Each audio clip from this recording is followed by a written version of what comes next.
I felt the sun burning through my skin like acid, but I didn't burn. Then it smiled, its teeth sharp, glinting like broken glass, and said, "You can't hide in the light forever." I ran, but it was waiting for me in broad daylight. Nightbound Bloodline presents the 6 documented encounters with Daywalkers, vampires who conquered the sun.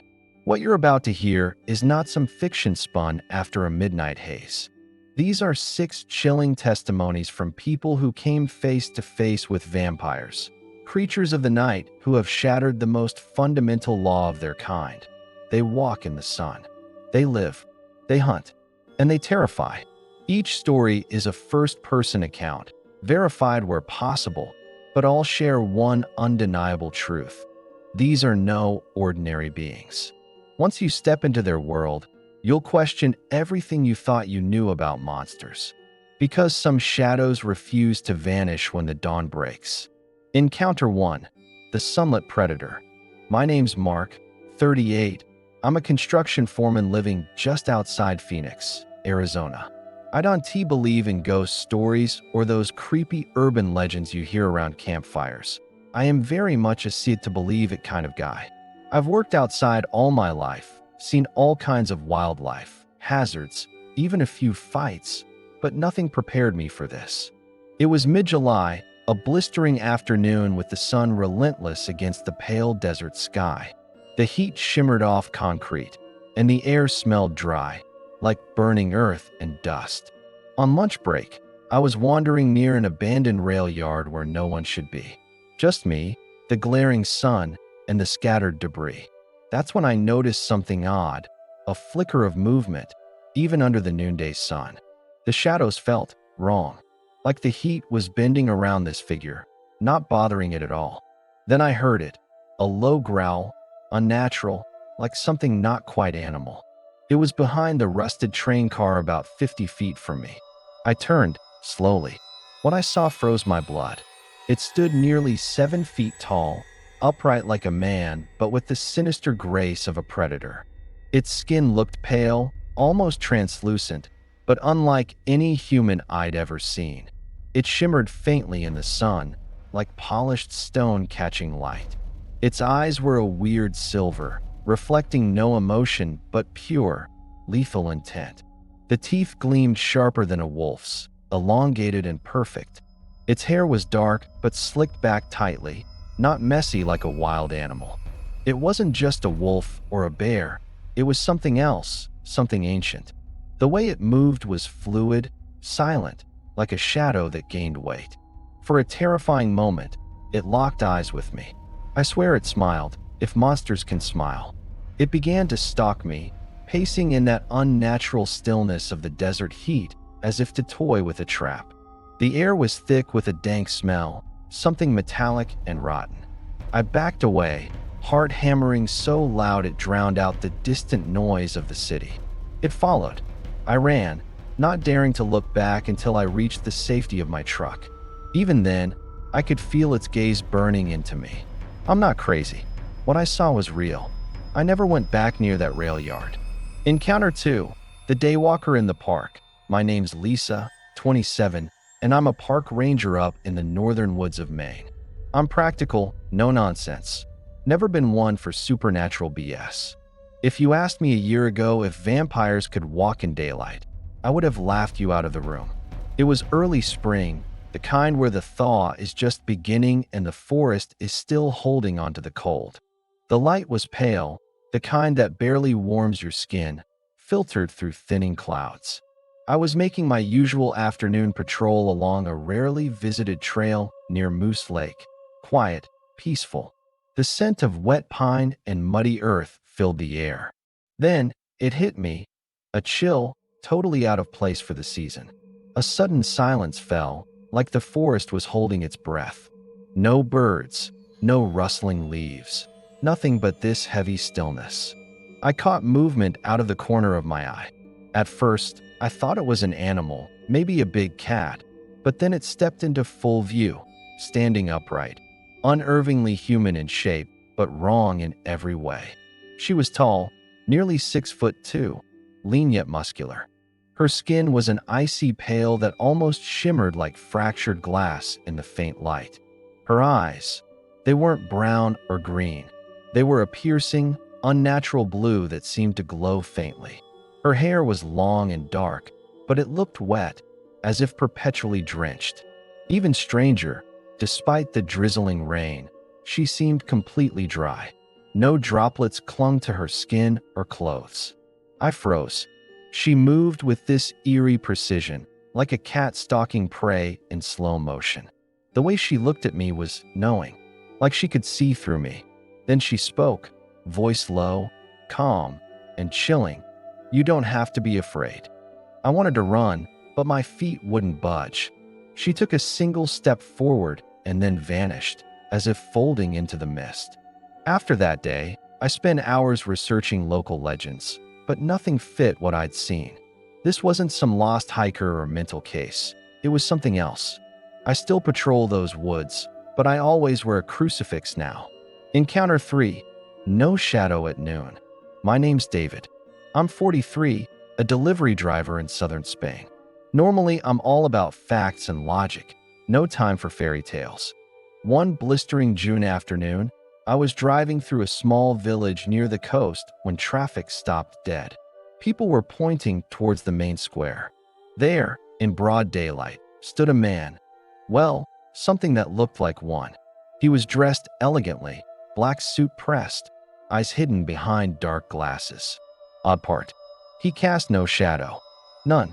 The sun was intense, beating down mercilessly, but this figure seemed untouched by its heat. Passers-by were staring with the kind of mix between fear and fascination I'd only ever seen in movies. I swear I saw his pale skin faintly pulsing, like veins glowing just beneath the surface.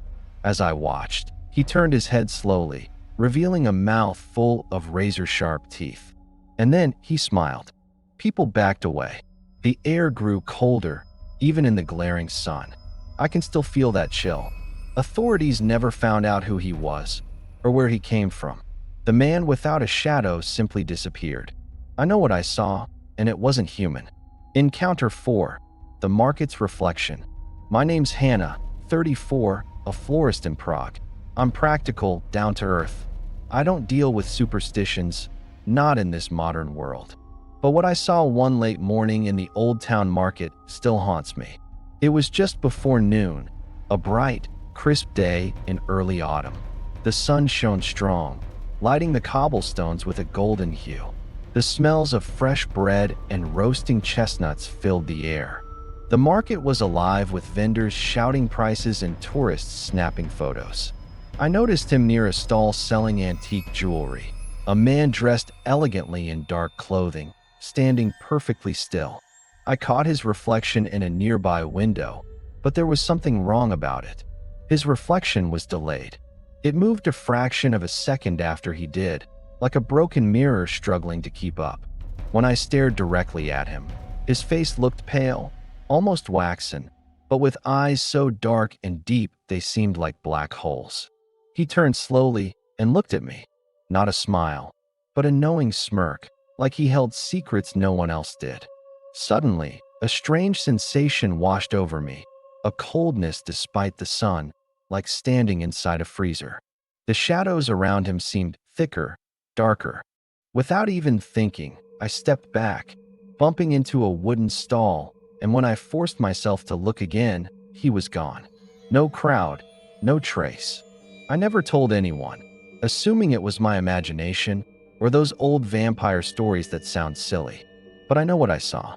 That man wasn't just walking the sunlit market. He belonged to the shadows it couldn't reach. Encounter 5. The Sunken Eyes of Sunset Boulevard. My name's Miguel. I'm 29, a bartender in Los Angeles. Working night shifts, I thought I knew all the strange things the city held. But one night, something happened that erased all certainty. It was early summer, twilight bleeding out on Sunset Boulevard. The streetlights flickered on, but the sky still held scars of pink and purple. The usual buzz of nightlife was just waking. I was closing up a bar when a man walked in. He looked normal at first, slicked back black hair, sharp suit, eyes hidden behind custom sunglasses. But then the veneer cracked. The glasses slipped, and beneath them were the deepest, sunken eyes I've ever seen. Fierce, glowing faintly with a reddish hue. He ordered a whiskey, no ice. His voice was smooth, too smooth, almost hypnotic. He talked about how he'd traveled the world, how day was his favorite time. When I jokingly asked how a vampire could survive sunlight, his smile dropped, replaced by teeth sharper than any I'd seen. "You don't understand," he said. "We adapt. We evolve." Suddenly, the lights dimmed unnaturally, and the temperature plunged. I felt every hair on my neck stand to attention. He didn't stay long. When he left, the bar felt colder, emptier. I don't know if he was a vampire or something else, but I know he wasn't entirely human. Encounter 6, noon at the railroad crossing. My name's Alex, 41, a train conductor working rural routes through the deep forests of British Columbia. I'm a straightforward type, fact over fiction. Ghost stories are for campfires, not the rails. But what I'm about to tell you changed all that. It was a cloudless August afternoon, the kind where the sunlight glinted harshly off steel rails and dirt roads. I was running a routine inspection at a quiet crossing surrounded by towering pines. Everything was normal, the distant hum of nature, a faint breeze carrying the scent of wild cedar and maple.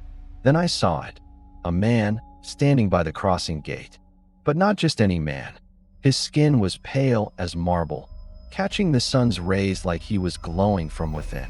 The eyes, they didn't reflect light, but seemed to absorb it, dark and endless.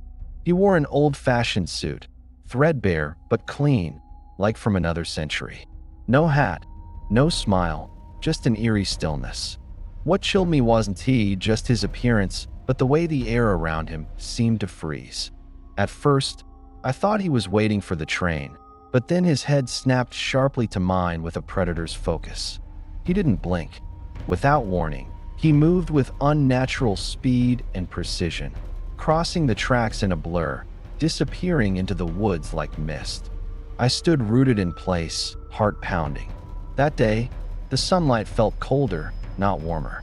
I've kept this to myself, but I know one thing. There are creatures walking right in the daylight, centuries old, immune to the sun's grasp. 6 stories, 6 encounters with entities that defy everything we believe about vampires and the daylight. These are not the shadowed figures who hide when the sun climbs. No, these daywalkers have rewritten the rules. They remind us how fragile our understanding of the world is, how ancient and potent forces may live alongside us, unseen or dismissed. If these testimonies teach us anything, it's this. The monsters of legend may not only survive in darkness, they may thrive in the light. Have you ever experienced something beyond explanation? Something that challenged your sense of reality? Share your story in the comments below. If you found this tale unsettling, like and subscribe for more chilling journeys into the unseen. This has been Nightbound Bloodline. Thank you for listening. Until next time, sleep with one eye open.